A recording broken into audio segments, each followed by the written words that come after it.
I'm Lily, a florist with a small shop downtown. It's not much, but it's mine. Flowers have always been my thing, they don't talk back, and they're a hell of a lot simpler than people. It was just another gray afternoon when he walked into my life. The door chimed and in came this guy, looking like he'd just come from a corporate battlefield, tie askew, and hair slightly damp from rain. He paused by the entrance, scanning the colorful chaos of my shop, before his eyes settled on me. "Hey, I need a bouquet, something that says, 'I'm sorry I forgot Mother's Day again this year,'" he said with a half-embarrassed, half-amused grin. "Right," I chuckled, sizing him up. "You look like you could use all the help you can get." He laughed, a genuine sound that made me smile as I picked out some lilies and roses. "I'm Jack, by the way." "Lily," I replied, hands busy with the stems. As I arranged the bouquet, we chatted about everything and nothing. He worked in finance, lived a couple of blocks away, and yes, he was notoriously bad at remembering important dates. "Here," I said, handing him the finished bouquet, full of whites and pinks. "This should earn you some forgiveness." He smiled, that slow, charming smile that had probably won over tougher crowds than me. "Can I take you out for a coffee then? As a thank you." We exchanged phones to punch in our details, his fingers brushing against mine as he handed it back. Something fluttered in my chest, a little like the excitement I felt when a new shipment of exotic flowers came in. A few days later, we met at a cozy little cafe halfway between his office and my shop. It was a quiet place, the kind with mismatched furniture and a chalkboard menu. We found a spot by the window, rain streaking down the glass outside, a perfect backdrop to a slow, easy conversation. We talked about everything, movies we liked, books we'd read, places we wanted to travel. It was surprising how easy it was to talk to him, how much we had in common, despite our different paths. "So, how about a real date?" Jack asked as we stepped outside, a hopeful note in his voice. "Dinner, maybe?" I smiled, feeling that flutter again, stronger this time. "I'd like that. Yes." As I walked back to my shop, my heart felt lighter than it had in ages. I was happy, truly happy, and I had a feeling things were only going to get better from here. A year flies by when you're in love. Jack and I tied the knot in a quiet ceremony, surrounded by our closest friends and family. His parents, Sarah and George, were beaming the whole time, except for Jack's sister, Susan. She managed a smile, but her eyes didn't quite match the gesture. Jack and I settled into married life easily. We visited his folks often, as they lived just a few blocks over. I loved those visits. His mom and I would spend hours chatting over tea, or we'd go shopping. George was battling cancer, and as his health worsened, I tried to be there more, helping out any way I could. As George's condition worsened, I found myself driving over to their place more often, helping Sarah with the house and spending time with George when he felt up to it.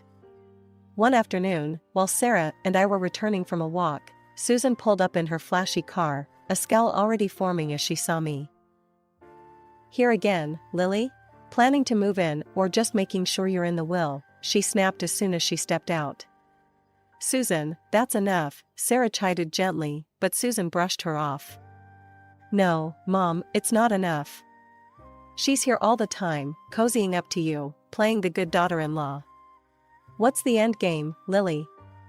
Trying to make sure we don't forget about you when the time comes?"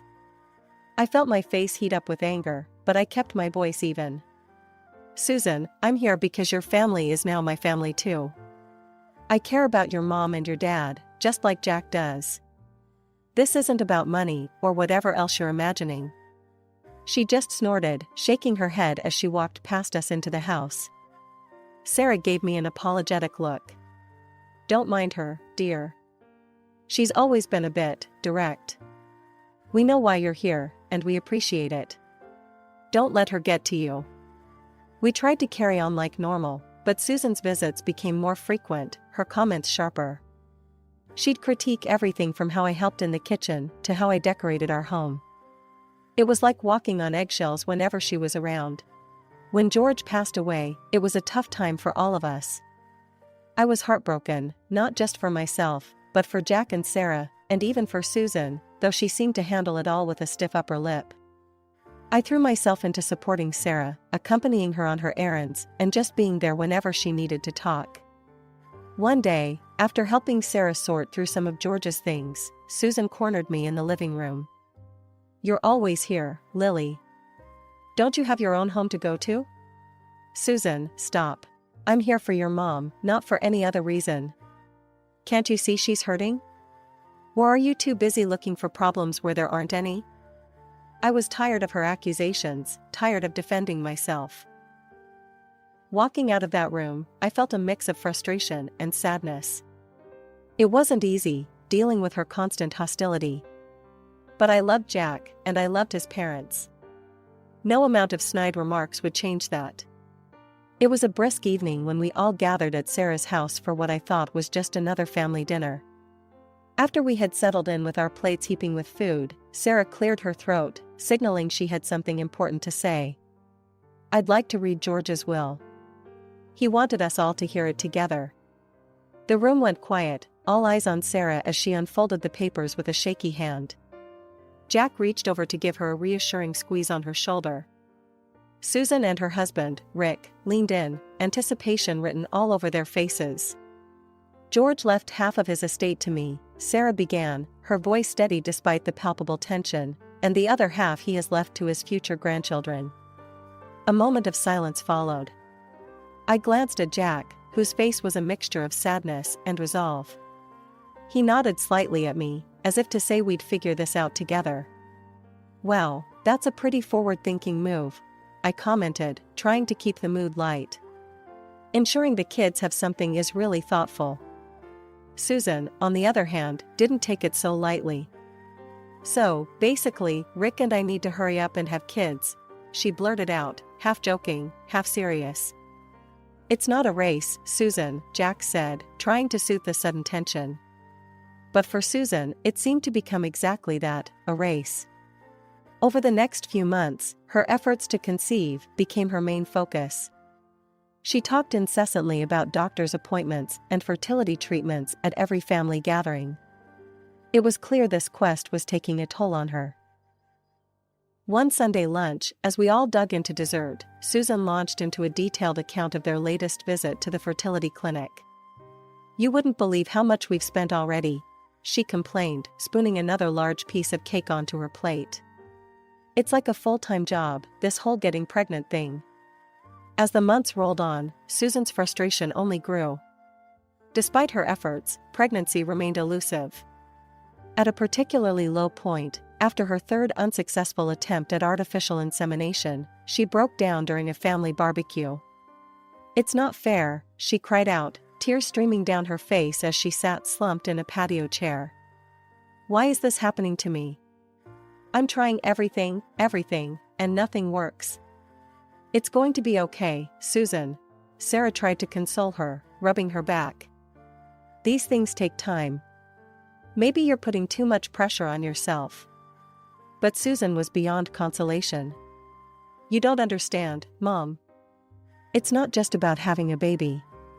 It's about Dad's will, about securing our future. I need this." The desperation in her voice was heartbreaking. Jack and I exchanged looks, both of us feeling helpless. We knew how much she wanted this, how it had consumed her. It was another one of those communal dinners at Sarah's house. These gatherings had become more strained than soothing, especially with Susan's increasing demands and deteriorating demeanor. As we all sat down, the air was thick with the scent of roast beef and the undercurrents of unspoken tensions. Just as we were about to start eating, Susan clinked her glass, standing with a bit of a struggle due to her now prominent belly. "I have an announcement," she declared, her voice tinged with a mix of triumph and challenge. "I'm pregnant, finally," she beamed, rubbing her belly. The table erupted in congratulations, everyone expressing their joy and relief, but I noticed the smug look she shot me as she continued. "And once the baby arrives, Dad's money will go to where it rightfully belongs, my child." Her words, especially the way she looked at me when she said them, felt like a slap. Jack squeezed my hand under the table, a silent signal not to rise to the bait. "That's wonderful news, Susan. I managed to say, keeping my voice steady despite the irritation bubbling inside. Yeah, isn't it? Susan smirked. It's just so perfect. Now everything's falling into place. As the dinner progressed, Susan's demeanor became more unbearable. She demanded special attention for her dietary needs and wouldn't let anyone forget for a minute that she was carrying the family's future heir. Could you pass the salt? Oh wait, no, I shouldn't. Doctor's orders, she'd say, then launch into a detailed account of her latest doctor's visit, fishing for more sympathy. Jack and Sarah were endlessly patient with her, but I could see the strain on their faces. Later, when I helped Sarah clear the dishes while the others sat digesting both the meal and Susan's news, she whispered, "I'm sorry, Lily. I know she can be a bit much." Her attitude only worsened over the months. Her pregnancy seemed to embolden her, giving her new ammunition to use against me. She critiqued everything from the way I dressed. "Don't you think that skirt's a bit tight for a family dinner, Lily?" To how much time I spent at work, "Must be nice, caring more about flowers than family." Each visit left me more drained than the last. I started making excuses to avoid these family gatherings, much to Jack's dismay. "I know she's tough, but she's still my sister. We need to show some unity, especially now," he'd argue. But it was hard. Hard to sit there and be the target of Susan's sharp tongue, hard to watch her turn what should have been a happy time into a series of battles, each one chipping away at the family's foundations. One quiet afternoon, when I thought I had the house to myself, I overheard Susan talking to Rick in the kitchen. "Once this baby is born, things are going to change around here. I'll make sure of it." Her words chilled me.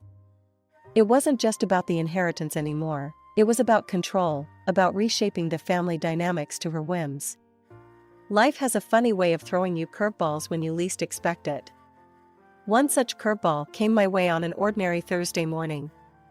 I hadn't been feeling right for a few days, nausea washing over me in waves, a weird aversion to coffee, and on a hunch, I bought a pregnancy test. When the 2 pink lines appeared, my heart did a little dance. I was pregnant. Barely containing my excitement, I waited for Jack to come home from work. The moment he walked through the door, I blurted out, "Guess what? We're going to have a baby."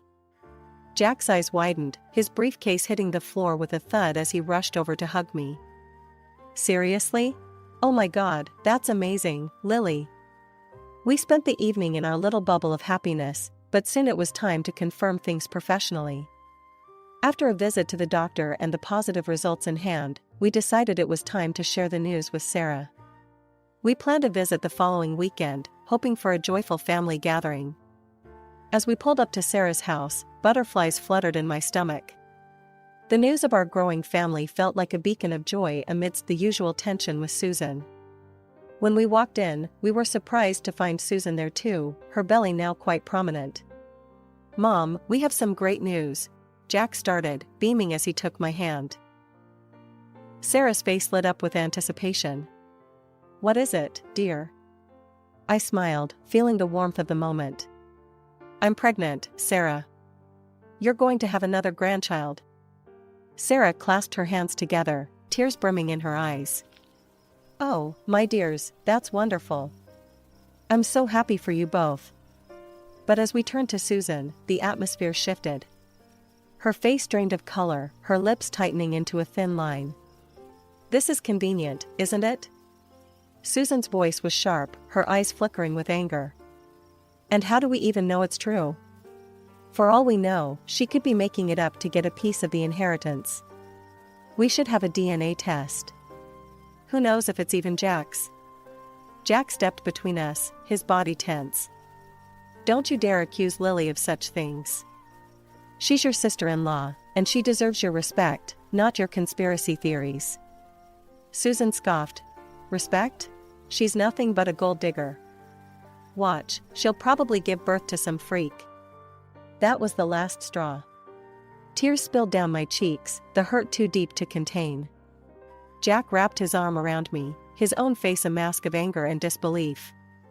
"Apologize to her, now," he demanded, but Susan just rolled her eyes. "I'm not feeling well. I need to go home," she muttered, avoiding our gazes as she grabbed her purse and stormed out. Sarah hurried over to us, her expression apologetic. I'm so sorry, my dears. Please don't mind her. She's been under a lot of stress, and the hormones, they're making her a bit more. It's not just the hormones, Mom, Jack said quietly.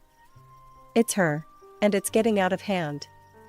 Sarah nodded sadly, her eyes filled with worry. I know, Jack. I'll talk to her. But for now, let's focus on this beautiful news. Lily, my dear, I'm so thrilled for you both. As we sat down to a quieter dinner, the earlier excitement dampened by Susan's outburst, I tried to focus on the positive. I was going to be a mother, and no amount of spite from Susan could take away the joy of that realization. When Jack's mother invited me over for morning coffee and mentioned she had baked my favorite blueberry pie, I couldn't resist. I arrived at Sarah's home, to the comforting aroma of fresh coffee and pie. To my surprise, Susan was there too. The atmosphere was oddly calm, a stark contrast to our last encounter. She even managed a small smile as I walked in. Lily, I want to apologize for last time, Susan said, her voice lower than usual. I was out of line. It shouldn't have happened. I was taken aback by her sudden change in demeanor, but decided to take the high road. Thank you, Susan. I appreciate that. Let's just put it behind us. We sat down at the kitchen table, and Sarah served the pie and poured the coffee. The pie was as delicious as I remembered, and for a moment, it felt like things might actually be okay. But halfway through, a sharp headache pierced through my temples. Ugh, I've got a terrible headache all of a sudden, I murmured, rubbing my forehead. Oh, I have something for that, Susan quickly said, getting up from her seat. It's totally safe for pregnancy. I'll get it for you. She returned with a pill and a glass of water, her hand steady, her eyes watching me closely. Here, this will help. I hesitated for a moment, looking at the small white pill in her hand. Something felt off, but my throbbing head pushed those thoughts away. I thanked her and swallowed the pill, hoping for relief. After a few minutes, my headache didn't subside. Instead, a wave of nausea overcame me. I think I need to rinse my glass, I said, standing unsteadily. In the kitchen, as I washed the glass, my gaze caught on something in the trash bag. My heart stopped when I saw the packaging. It was unmistakably the type of medicine George used during his chemotherapy. Panic surged through me as I remembered the dire warnings about such drugs and their effects on pregnancy. My hands shaking, I pulled out my phone and dialed 911. I think I've taken something dangerous for my pregnancy, I said as soon as the operator picked up. Ma'am, you need to try to vomit immediately to prevent any more absorption into your system, the operator instructed urgently. I dropped the phone and turned to the sink, drinking cups of water rapidly before forcing myself to throw up. It was horrible, the feeling of panic mixed with the physical strain, but I kept going until I felt I couldn't anymore. From the other room, I could hear the muffled sounds of Sarah asking, Lily, are you all right in there? I didn't answer, my focus solely on what the operator had told me. I kept drinking water, kept trying to clear whatever I had ingested from my system. Stumbling out of the bathroom, my hands still trembling and my heart pounding, I found Sarah and Susan waiting anxiously. Their faces were etched with concern, or in Susan's case, something that flickered suspiciously like fear. I need quiet right now, I managed to say, my voice hoarse from the ordeal. Please, just, no questions. Without waiting for their response, I pulled out my phone and dialed Jack. His voice was a lifeline as I recounted the terrifying discovery and my subsequent actions. I'm calling the police, Lily, he said firmly. Stay there. They'll be with you shortly. The moment Susan heard the word police, her face lost all color. You're making a scene over nothing, she snapped, her voice rising. You're just trying to get attention. Enough, Susan. Sarah's voice cracked like a whip. What did you give to Lily? Just paracetamol, Mom, Susan replied, her voice shaky, eyes darting around nervously. Nothing harmful. I cut in, my patience worn thin. then explained the chemotherapy drugs in the trash. That's not paracetamol. Susan's eyes widened, and she made a move toward the kitchen, perhaps to hide or dispose of the evidence, but it was too late. The sound of sirens filled the air, and within moments, police officers were at the door. I told them everything, from the suspicious pill to my alarming discovery. They listened intently, taking notes, their expressions grim. One officer held up the package of medication I had found. "We'll need to check this for fingerprints," he said, sealing it in an evidence bag. Susan stood by, pale and silent. When the ambulance arrived, I was whisked away to the hospital for a thorough medical examination, leaving the house under a cloud of unanswered questions and unspoken accusations. Over the next couple of days, the police worked swiftly. Susan was detained after her fingerprints were found all over the medication packaging. During the interrogation, she initially stuck to her story, claiming, "I just touched those meds when I was in Dad's room once." But Sarah dismantled her defense with a few cold facts. "Those drugs were always kept in a locked cabinet," she told the police, her voice steady despite the emotional weight of her words. Susan never went in there until that day. Faced with overwhelming evidence, Susan finally broke down and confessed. "I just wanted to make sure the inheritance was secure. I didn't think it would go this far," she sobbed, her facade crumbling. The confession was a small solace in the storm of emotions. Betrayal, fear, and relief mingled within me, leaving me exhausted but grateful that the truth had come to light.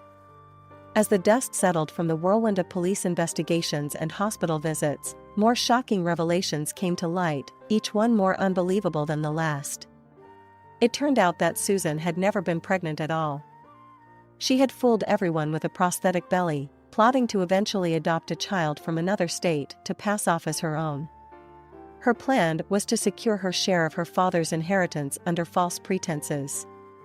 Her husband, Rick, was blindsided by the deception. "I don't understand how she could do this," he confessed to me one afternoon, his voice heavy with betrayal. "She kept saying intimacy could harm the baby, so I believed her. I listened, offering a sympathetic ear, though inside, my emotions were a tangled mess of relief and anger. Relief that my baby was safe and anger at the lengths Susan had gone to.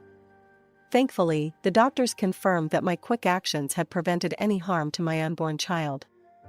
The relief that flooded through me was indescribable.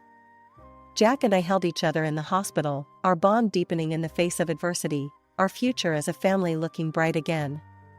However, Susan's fate took a darker turn. She was convicted of attempting to harm me and sentenced to 3 years in prison. At Sarah's insistence, the courts also adjusted George's will, effectively disinheriting Susan. This meant she could no longer claim any part of her father's estate, regardless of any future children she might have. The fallout was severe. Sarah, heartbroken but resolute, distanced herself from her daughter, focusing on healing the family that remained.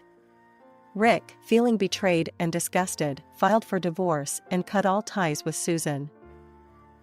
A few months later, our little bundle of joy arrived, a beautiful, healthy daughter who was the spitting image of Jack.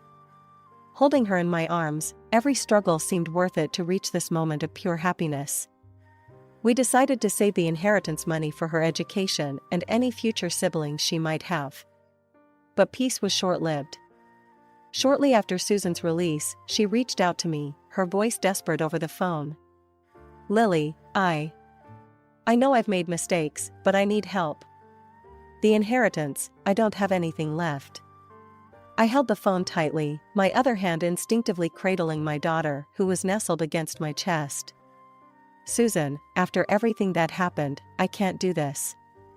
I have to think about my family now." Without waiting for her response, I ended the call and blocked her number. Jack stood by the doorway, having overheard the conversation. He walked over and put his arm around us. "Are you okay?" he asked, his brow furrowed in concern. "Yeah, I am now," I replied, gazing down at our daughter who gurgled happily, oblivious to the complexities around her. "Good, because we're all that matters. You, me, her, and any future little ones." "We're a family, and nothing's going to change that," he said, kissing the top of our daughter's head gently. As we stood there, a family united, the weight of the past seemed to lift, leaving room only for the future we would build together, a future filled with love, security, and the promise of new beginnings. All right, everyone's presentations are done, Nick, the manager, said as he tried to move the discussion forward. Excuse me, I haven't. I recently found out something. Nick interrupted me and began to speak. There's apparently someone in this department who didn't graduate high school and is just a part-timer. Meetings should be for employees only. Absolutely right. His lackey, Mike, of course, agreed with Nick. I'm leaving. After leaving the meeting room, I started to shut down my computer. I noticed that an email had arrived, not in my personal inbox, but in the company's shared email. Thinking, there's no point in speaking up, no one will listen, I went home quietly. The next day, I heard a commotion from Nick's desk. He was staring at his computer screen, his face pale. Nick! Is something wrong? Mike looked at the screen with him. And he turned even paler than Nick. Why is he so angry? Knowing the reason for Mike's distress, I thought to myself, serves them right. My name is Adam. My mother passed away when I was in the 9th grade, and I was raised by my father. Well, you could hardly call it being raised. After my mother passed, my father changed. He drowned his sorrows in alcohol, and though he still went to work, he squandered our living expenses on horse racing. Because of that, I had to start working part-time as soon as I entered high school. Every month, I went to the convenience store with bills in hand that couldn't be auto-deducted from my father's account. Even though I endured it because I didn't want to be alone, I reached my limit in my second year of high school and dropped out. I found a live-in job at a distant inn. Thank you for everything. The day I left home, my father, still staring at the TV, spoke. Take care. That was our last conversation. Back then, 18 wasn't the age of majority, so I needed my father's permission to work, and I couldn't hide my place of employment. Yet, my father never visited me even once. I kept working just to survive, and before I knew it, I was 42. Years of hard work paid off, and I was transferred to the headquarters. I was thrilled to be recognized by the company, as I thought I'd be working in the field until retirement due to my lack of formal education. Listen up. Our work can change the future of our employees. Don't drag us down. On my first day after the transfer, Nick, dressed in an expensive suit, spoke sternly. There was a reason for this. Our inn was located in a prominent tourist destination, known so well that everyone in the state could sing its commercial jingle. At its peak, we had 5 locations within the state. But that was long ago. Due to financial difficulties and aging facilities, only the place where I had worked for many years and the original establishment remained. I was prepared to lose my job anytime, but now there was a glimmer of hope. With the rise of social media, the tourist area where the inn was located started gaining attention again.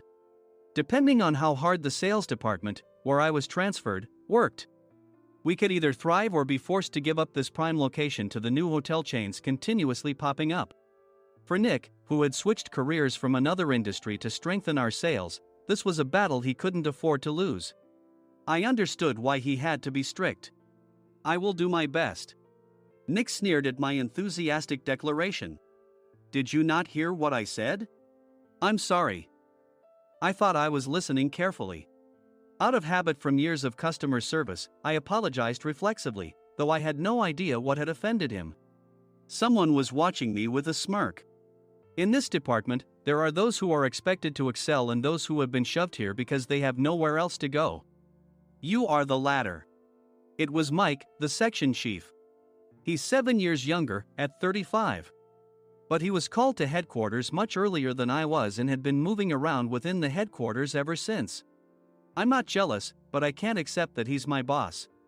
Graduating from a prestigious university, he has an unusually high pride and caused many problems as a newbie, making things very difficult for me when I was the front desk leader. When I found out Mike was transferred to the sales department a month before me, I was disheartened. Mike is right. With just a middle school diploma, there's not much you can do. Don't even think about achieving results. As if I didn't exist, Nick remarked, "I'm thirsty." Mike eagerly ran to the coffee maker. It seems Mike is Nick's lackey. I regretted being happy about my transfer to headquarters, wishing I had stayed on site forever. Send a direct mail to every company on this list by the end of the day. Nick only assigned me tasks that even a new graduate could handle. What? There are over 1,000 companies. You want me to send to all of them by today? Yes, if you and your fellow misfits split the work, even those with nowhere else to go should finish by today. I glanced at the employees typing away expressionlessly. They were worn out from customer service, only thinking about leaving on time, or were women reassigned after having children. With zero motivation for work. Even Sam, a new graduate from the same university as Mike, who was supposed to be among the expected achievers, had no enthusiasm for the job. Having joined the company wanting to do customer service. I don't care what they say, I plan to quit anytime, he said. Only Nick and Mike were highly motivated, making all the decisions between the two of them. I originally only wanted to work at the inn to survive and had no particular attachment to this job. I swallowed my words, thinking I had no right to reprimand them. About a month after the transfer, Nick told us with a frustrated look. To commemorate the 50th anniversary, we've decided to create a plan exclusive for one group per day. Originally, Mike and I were supposed to come up with it, but our president, Mr. Thompson, insists on hearing everyone's opinions. So, you all get a chance. As Nick explained, Mike began handing out prints. Make sure not to embarrass Nick. If your ideas are half-baked, you'll have to redo them. It seemed that they had printed his handwritten notes by Mr. Thompson, which included several questions and a section for free responses. It made sense why Nick had to seek our input, given that all responses had to be submitted to Mr. Thompson. We were given a week to think about it, and a meeting was scheduled to compile our ideas. My plan is to let guests enjoy both the old and modern America. Nick began the presentations. Guests would watch a master confectioner at a nearby traditional sweet shop make sweets in front of them. The welcome drink would be premium tea in a bottle. Nick's plan was certainly attractive. After his presentation, Nick called on us to present in the order we were seated. Just as I stood up for my turn. All right, everyone's presentations are done. Excuse me, I haven't. I recently found out something. Nick interrupted me. There's someone in this department who didn't graduate high school and is just a part-timer. He was likely talking about me. I joined the company as a part-timer and was made a full-time employee when I turned 20. That was 20 years ago, so Nick and Mike probably had no chance to know until recently. Meetings should be for employees only. Absolutely right. After that, Nick kept creating opportunities to solicit everyone's opinions, purposefully excluding me from speaking. The meeting unexpectedly heated up and went past the scheduled end time. A few people asked to leave, and the discussion continued with the remaining few. Still here? Normally, you'd leave in that situation. Though I had no attachment to the job initially, hearing kind words from customers made me want to make them happier. For someone like me, with nowhere to go, the inn was my home and customer service was my life. I felt pathetic about my current self. I'm leaving. I left the conference room and started shutting down my computer. I noticed an email had arrived, not in my personal inbox, but in the company's shared email. Thinking no one would listen to what I had to say anyway, I quietly went home. The next day, while preparing the DM as instructed, I heard a commotion from Nick's desk. In his haste to stand up, he hit his knee on the desk. He stared at his computer screen, his face pale. Nick! What's wrong? Mike, thinking he should be the first to rush over, approached Nick while still wearing his coat. He peered at the screen with Nick. And he turned even paler than Nick. Why is he so angry? Who is responsible for this company? Nick, more irritated than ever, asked, and Mike answered without checking. Probably Sam. Sam wasn't there because he was attending a morning training session for new hires.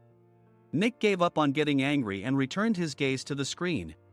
They were looking at an email that arrived right after the end of the working day yesterday. Apparently, no one, including me, had checked it before leaving. The email was from a large company that used us for their annual employee trips. The president and executives of that company also frequently used our services personally. president of the company, Mr. Mason himself had declared that neither he nor his company would ever use our services again. Well, some companies cancel their employee trips or stop using our services due to financial struggles. Let's just move on. Mike kept wiping the sweat from his forehead with a handkerchief. Knowing why Mike was so agitated, I quietly watched their interaction. Do you know how much revenue we get from that company? We can find other guests to fill the rooms, but we'll lose the banquet costs, gift shop revenue, rental car fees, and more. Moreover, the gifts were supposed to be prepared by the traditional confectionery shop involved in Nick's proposed plan. If it's known that we incurred such a huge loss at this critical time, Nick's position in the company would be jeopardized. Nick took a deep breath, seemingly trying to calm himself. All right, Mike. Go to New York right now and apologize to Mr. Mason. What? You're coming with me, right? I have urgent work to do. I trust you, which is why I'm entrusting this to you. Please. Mike, believing Nick's sincerity, agreed with a determined look on his face, saying, yes. That's Nick for you. Even if Mike went to apologize, Nick would shift all the blame onto him if the client didn't change their mind. Well, it was Mike's fault to begin with, so it served him right. About 3 hours later, Sam answered a call from somewhere and repeatedly apologized, saying, I'm very sorry. Everyone watched to see what was happening. After ending the call, he informed Nick with a weary tone. When Mike arrived at the client's company, he only made things worse, further infuriating Mr. Mason. He was demanding, get his boss here immediately. It was no wonder Sam was exhausted, dealing with such a call right after returning from training. What is that idiot doing? All right, Adam, you're coming with me. If sacrificing Mike didn't work, then I must be next. Normally, I'd want to refuse at all costs, but I saw an opportunity in this situation. If I can be of assistance, I'd be happy to join you. I obediently followed Nick, and we flew to New York. When we introduced ourselves at the reception, it became clear how serious the situation was, as the receptionist personally escorted us to the president's office. Angry voices leaked through the door, making both Nick and me uneasy. Excuse me. I'm Nick, the supervisor. I understand my subordinate has caused you trouble, and I deeply apologize. Nick, with his experience in the corporate world, knew enough to offer an apology before excuses. However, his customer service skills left much to be desired. I sighed as I saw Mike trembling like a small dog in the corner of the room. What kind of training are you giving your subordinates? Mr. Mason glared at Nick with a red face. The intensity of his gaze made even Nick take a step back. Regrettably, I joined this company only 2 years ago and was unaware of Mike's issues. I should have identified his shortcomings sooner. Indeed. I should have realized sooner. No sensible person would come to apologize and then give a lengthy presentation on the drawbacks of not using their in. Nick froze, his mouth slightly open. Suspecting the worst, I picked up the documents that had fallen to the floor. It seemed Mike hastily prepared these documents on the plane, listing the disadvantages. Disadvantage 1: if you change the venue for the company trip, employees might suspect it's for cost-cutting reasons, leading to a negative impression. Reading it aloud half-jokingly, Nick snatched the papers from my hand and checked the contents with a furious expression. Among the stack of documents was a receipt from a nearby convenience store's copy machine. I felt a pang of dread, hoping he hadn't shown the receipt as well. What do you think he said when I asked what kind of nerve he had to do this? I'm very sorry. Faced with the dire situation, Nick must have thought there was nothing left to do but apologize. In a voice smaller than I'd ever heard from him, he uttered words of apology. He said, I'm a Harvard graduate. I don't believe I said anything wrong. Mike, what have you done? Forgetting his plan to pin the blame on Mike, Nick yelled loudly, even in front of Mr. Mason. I didn't do anything wrong. You're still saying that? Look at him. Mike pointed at me with a shaking hand. I was assigned to headquarters in my 20s and now I'm a section chief. This guy only made it to headquarters at 42. Everything I've done proves I was right. So why are we losing the contract? Having said his piece, Mike collapsed to the floor. Of course. You were sent there because you had nowhere else to go. Mike never expected to hear such words from someone he looked down upon. He lunged at me, and Nick hurriedly stepped in to stop him. Mr. Thompson told me Mike is a quick thinker, and to take good care of him. There's no way he was pushed aside. Don't make things worse here. He didn't say quick thinker, he said only quick-witted, didn't he? I don't remember that part. I recalled the many troubles Mike caused when he was a newbie. When Mike was on the front line, his pride was so high that he never apologized to customers. Customer service, especially in our job, doesn't work alone. It brings both good and bad situations. If the front staff or housekeepers made mistakes, or the cleaning company didn't properly clean a room, one had to apologize to the customers regardless of personal fault. Mike, in such situations, would never apologize, insisting he wasn't at fault. This often angered customers, and as the front desk leader, I frequently had to apologize on his behalf. He caused complaints and disrupted operations, which is why he was quickly moved to headquarters. In departments where he didn't interact directly with customers, his quick thinking was beneficial and things went well. But it seemed his flaws were starting to show. Corporate reservations are supposed to be entered into the system by the sales representative. But a quick check yesterday revealed that more than 10 items were missing from the client's reservation. The handover document clearly stated what needed to be prepared. Why didn't you enter it into the system? Why do we have to give them special treatment? Filling rooms near the banquet hall, setting up all the food in advance. Specifying the brand of wine, they're too demanding. No wonder he always angered customers, I thought, feeling a headache coming on. Grouping them in rooms near the banquet hall is for our benefit too. It makes it easier for the staff to set up beds and serve breakfast since everyone's schedule is synchronized. As for the other requests, Mr. Mason suggested them to lighten our load. I didn't know that. Nick finally seemed to realize that Mike was the one who had angered the client. What did you say to them?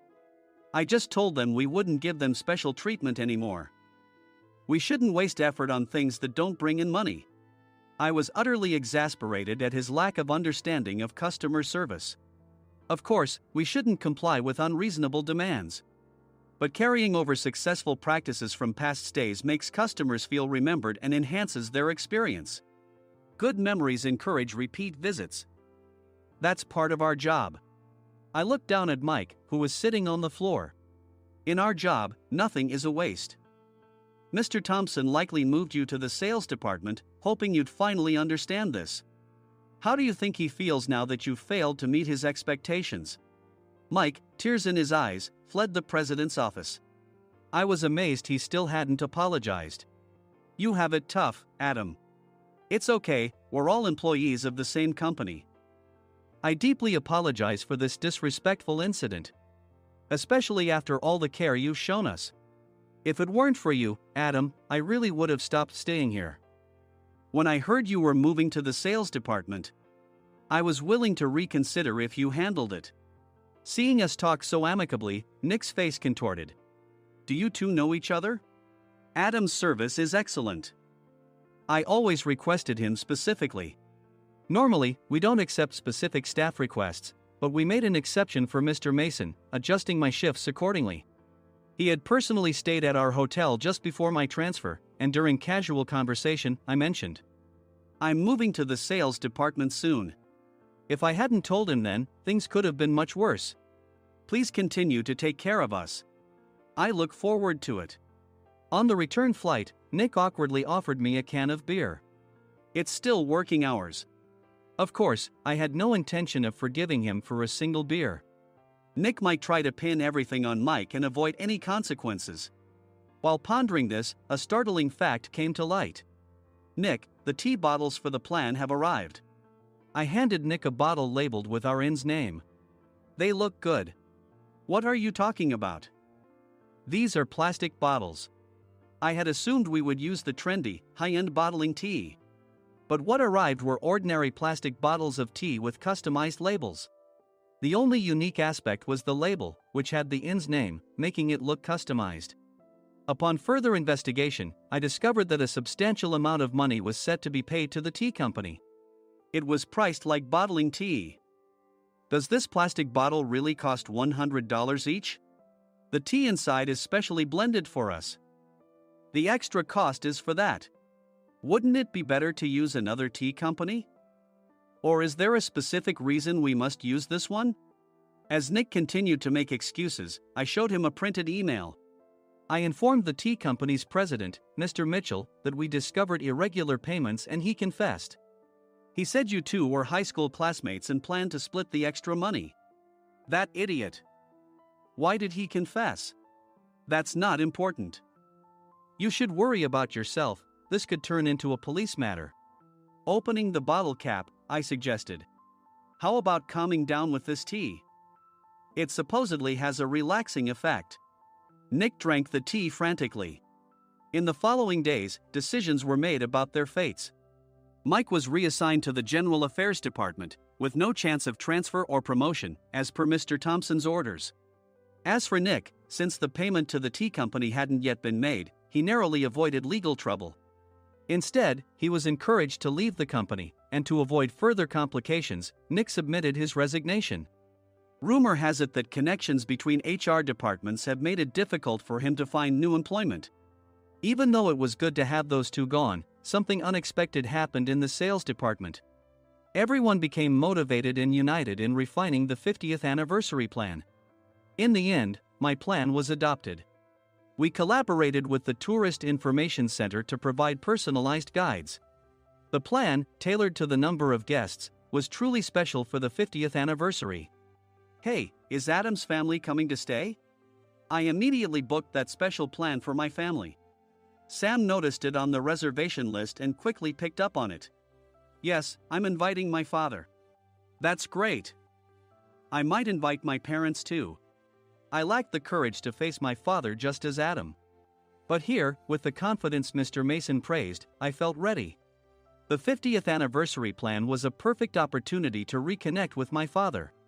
I hoped to bring back the days when we could laugh together as we once did.